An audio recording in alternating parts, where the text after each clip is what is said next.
do desenvolvimento desta mensagem, você vai entender essa palavra. Quando eu li essa palavra, eu tremi e temi, porque tem muita gente brincando com o Senhor e achando que pode servir a Deus e servir a deuses estranhos. Queria chamar a tua atenção nesta noite para essa palavra, para você entender essa mensagem. A Bíblia, ela vai dizer que o profeta Eliseu, ele vai tomar um vaso de azeite, direcionado pelo próprio Deus, e vai chamar um dos filhos dos profetas, para que pegasse aquele vaso de azeite e subisse a Ramote de Gileade, porque lá estava um nome por nome de Jeú, e o recado de Deus para Jeú, louvado seja Deus, era que ele fosse ungido. O profeta Eliseu vai instruir um dos profetas da sua escola para que tomasse aquele vaso de azeite e subisse a Ramote de Gileade e procurasse aonde Jeú se encontrasse, e o chamasse e levasse dentro de uma recâmara e ungisse ele como rei de Israel, porque essa era a vontade do Senhor. E o profeta Eliseu vai instruir aquele jovem profeta que, após ele ungir Jeú, que ele abrisse as portas e saísse de imediatamente. E assim acontece. Quando aquele jovem profeta chega ali em Ramote de Gileade, vai em direção onde que Jeú estava reunido com os outros capitães e diz para ele: capitão, eu tenho uma palavra para poder te dizer. E Jeú vai dizer: qual de nós? Ele vai dizer: você mesmo, capitão. Jeú se levanta, sai do meio dos seus irmãos e segue aquele jovem profeta. Aquele jovem profeta leva ele dentro de uma casa, derrama aquele vaso de azeite sobre a sua cabeça e disse: assim diz o Senhor, ungir-te rei sobre o meu povo de Israel, para que eu possa vingar o sangue dos meus servos e dos profetas que caíram pela casa de Acabe e de sua esposa Jezabel. Naquele momento que Jeú é ungido como rei, ele sai daquela casa, vai em direção aos outros capitães, a qual estava reunido, louvado seja Deus, e os capitães vão fazer a pergunta para Jeú: o que aconteceu naquela casa, Jeú? Quem era esse jovem que vem ao teu encontro? O que é que está acontecendo, Jeú? E Jeú começa a prestar o relato para os capitães, dizendo: aquele jovem veio a mim por intermédio de um profeta, me ungiu como rei sobre Israel e disse que essa era a vontade do soberano. Quando os capitães ouvem aquela notícia, eles tiram as suas roupas, faz uma espécie de um monte, coloca Jeú sobre o alto e começa a gritar: Jeú reina, Jeú reina, Jeú reina. E a partir desse momento, Jeú entende que aquela notícia era boa e aprazível aos olhos dos capitães. Então Jeú agora, ele vai dar uma orientação para que os capitães ficassem em silêncio. Jeú recebe uma ordem para poder ferir a casa do seu senhor. E a Bíblia vai dizer que Jeú vai matar o rei Jorão e o rei Acasias, louvado seja Deus, e entra pelas portas da cidade, vê Jezabel pairada em cima de uma janela, com os seus olhos pintados, e 3 eunucos do seu lado. Jeú, quando mata esses 2 reis e entra pelas portas da cidade, Jezabel vai liberar uma palavra sarcástica, dizendo para ele: Jeú, você está feliz por ter matado o seu senhor, por ter conspirado contra o seu senhor? E Jeú vai olhar para cima e vai dizer: quem é comigo? Aqueles eunucos olham para Jeú e Jeú ordena que eles lançassem ela lá de cima, e assim os eunucos lançam Jezabel lá em cima, e o cavalo de Jeú atropela Jezabel. Tudo isso para que se cumprisse uma palavra que o próprio Deus havia dito pelo ministério do profeta Elias. A Bíblia diz que o Senhor libera uma profecia dizendo que os cães comeria a carne de Jezabel no mesmo campo aonde ela pronunciou a sentença de um jovem chamado Jezalita, aonde ela vai tramar a sua morte.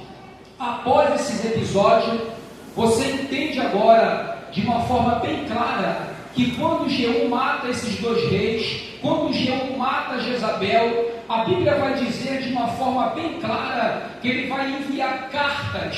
Que cartas são essas? Cartas para aqueles que estavam sobre a liderança dos filhos de Acabe. A Bíblia diz que a cidade, que o governo, que os 70 filhos de Acabe estavam sobre a responsabilidade de alguns tutores, de alguns anciões e de alguns líderes. Após Jeú agora tomar posse do seu reinado, como a Bíblia diz que o seu reinado dura 28 anos, a Bíblia vai dizer que ele vai escrever essas cartas e vai enviar a esses líderes, louvado seja Deus, para que eles pegassem um dos filhos de Acabe e o levantasse e colocasse no trono para poder pelejar contra o seu exército.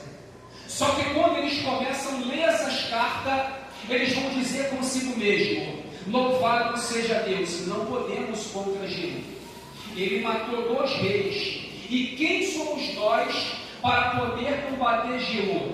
Não tem como combater contra ele. A melhor opinião e ocasião é se render. Então ali, eles lendo aquela carta, mandam uma mensagem para Jeú dizendo: Jeú, nós somos os teus servos, faça conforme a sua vontade e o seu querer. Não iremos pelejar contra ti. Entregamos nossa vida na sua mão e te serviremos. Novamente Jeú escreve outra carta e envia para eles dizendo o conteúdo dessa carta: se verdadeiramente vocês querem servir, vocês querem estar comigo, tem uma palavra para vocês. Vai lá, mata todos os filhos da casa dos vossos senhores e me tragam as suas cabeças, então assim eu receberei. Então eles voltam, vai à cidade, mata todos os filhos de Acabe, corta suas cabeças, coloca num cesto e envia para Jeú. Jeú recebe a notícia que trouxeram as cabeças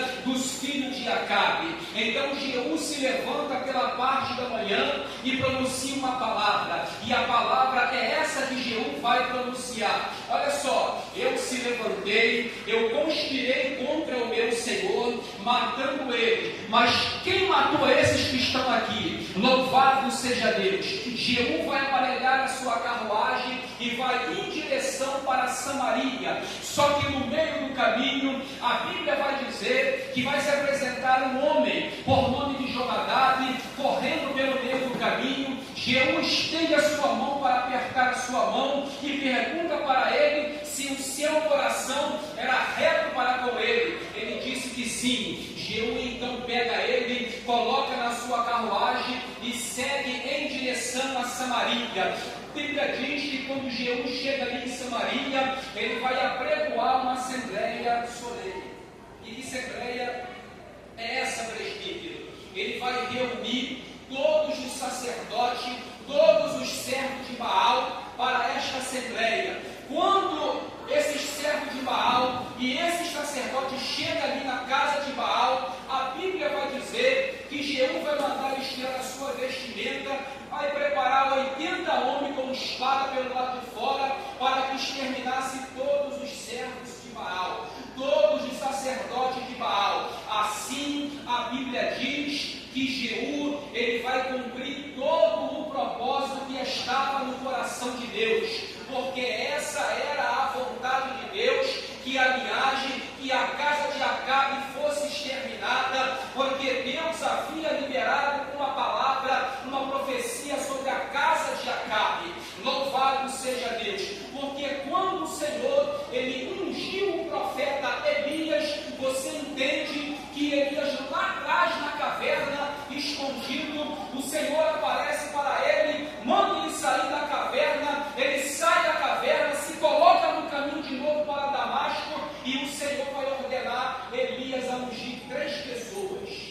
A primeira pessoa é Azael como rei da Síria.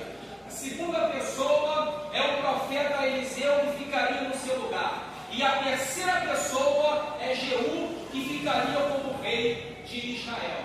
Então você vê que lá de trás já havia uma profecia, já havia uma sentença sobre a casa de Acabe. Louvado seja Deus.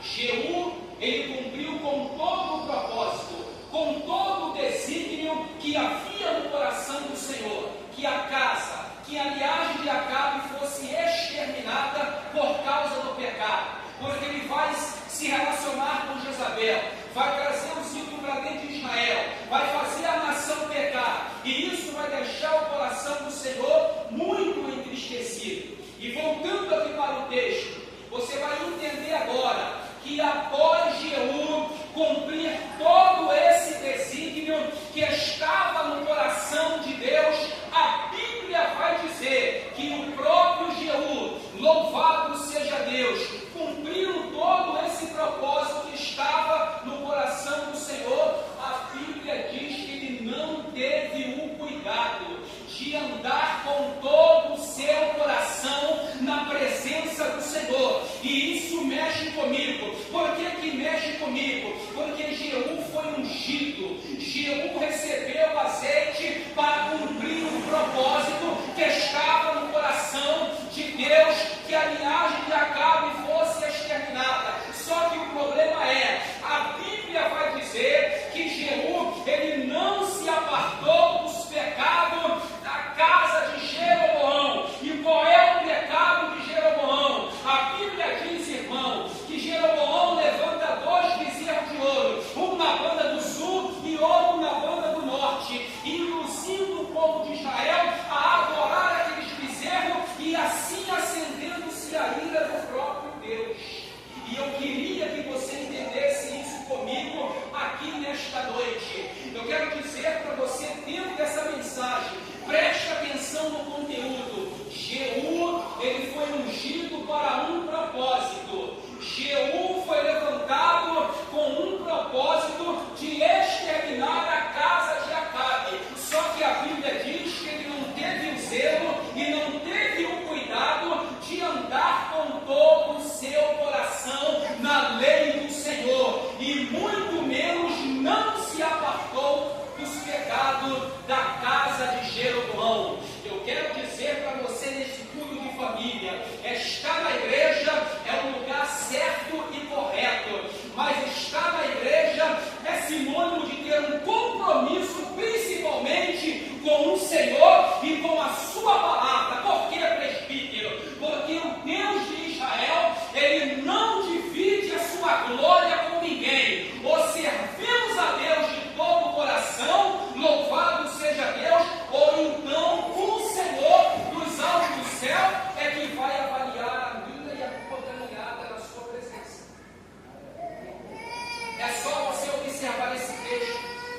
Ele foi ungido para um propósito, mas infelizmente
com sinceridade, com verdade, ou temos cocheado em dois pensamentos? Aqui na casa de Deus eu sou uma coisa, lá fora eu sou outra coisa.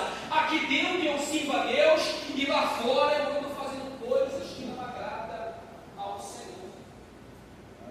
E essa mensagem, você consegue compreender que ele foi levantado pelo próprio Deus. Mas infelizmente na sua caminhada e na sua trajetória, ele deixa a desejar, porque não teve esse cuidado de andar com todo o seu coração. Eu quero dizer para você, dentro dessa mensagem, que a Bíblia dá respaldo e fala que o Senhor é aquele que sonda e esquadrinha os corações. Ele, o Senhor, não adianta estar aqui dentro da casa do Senhor, mas com o coração dividido. Eu estou no culto terça, quinta e domingo, mas lá fora eu estou escutando pagode, eu estou escutando funk, eu estou fazendo coisas que não estão agradando ao Senhor, eu estou idolatrando, eu estou fazendo situações que estão entristecendo ao Espírito de Deus. Porque por essa mensagem, lendo ela, eu coloquei o meu rosto em terra e pedi perdão a Deus. Falei, meu Pai, é viver me aprendendo com o Senhor. Se eu não for justo, não andar reto com o Senhor, eu estou perdendo tempo na sua casa. E eu entendo que a sua casa é lugar de compromisso, principalmente com a sua palavra. Porque no grande dia, não quero ser reprovado pelo Senhor. Não quero ouvir uma palavra dura. Apartai-vos de mim, maldito, que eu nem te conheço. Você estava na minha casa, mas praticava iniquidade. Você pregava a minha palavra, mas fora da igreja, você sabe bem o que você fazia que me agradava. Então esse é um texto para trazer uma reflexão para nossas vidas. Como é um culto de família, tem muita gente por aí, louvado seja Deus, se enganando como presbítero. Eu entendo que servir ao Senhor, louvado seja Deus, ou eu sirvo Ele de todo o coração, com toda a minha alma, e deixo o Espírito Santo me guiar, conduzir a minha vida, ou então eu dou as rédeas do meu controle de espaço. Porque quando eu olho para o general Jeú, vendo que o reinado dele durou 28 anos, ele ficou 28 anos no poder, louvado seja Deus, mas não se salvou.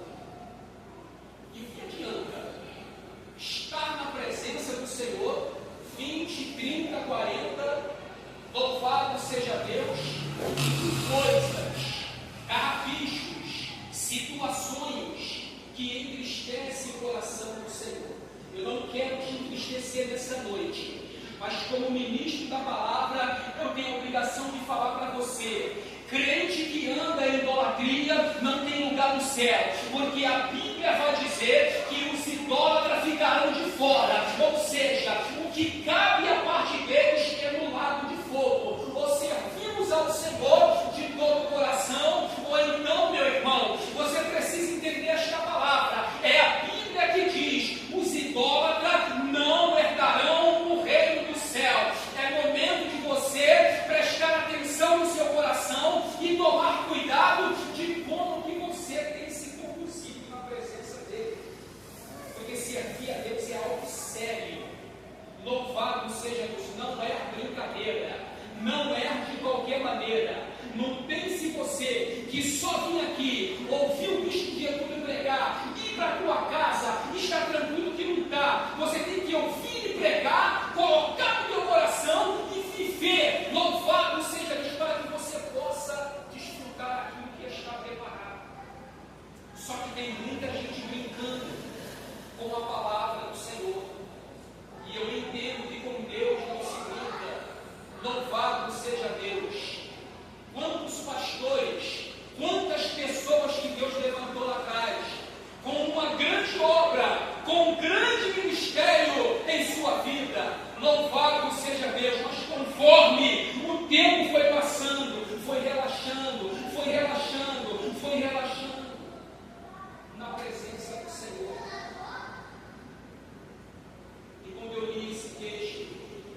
caminhada. Muitos têm se corrompido com o pecado, e eu quero dizer para você que o pecado não é vitamina, o pecado é coisa séria, o pecado faz perder a salvação, o pecado leva para o inferno. Jeú cumpriu todo o propósito, mas se perdeu ao longo da sua caminhada, porque não se apartou dos pecados da casa de Jeová. Hoje nessa noite a palavra é: como é que nós temos servido? Como é que está o nosso coração na presença do Pai? Como é que está aqui dentro?